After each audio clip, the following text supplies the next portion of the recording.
सिंध में मामूल से जायद बारिशों की पेशगोई कर दी गई। महकमा मौसमियात ने सितंबर के महीने में जुनूब मशरिकी सिंध में मजीद बारिशों की पेशगोई कर दी।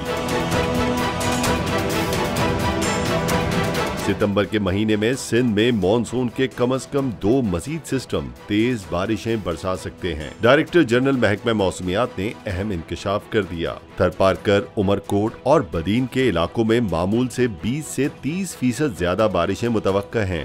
सैलाब से मुतासरा इलाकों में मजीद सूरत हाल खराब होने और दरियाए सिंध में सैलाब और बारिशों के बाइस ज़ेरीं सिंध में सूरत हाल बिगड़ने की पेशगोई भी कर दी।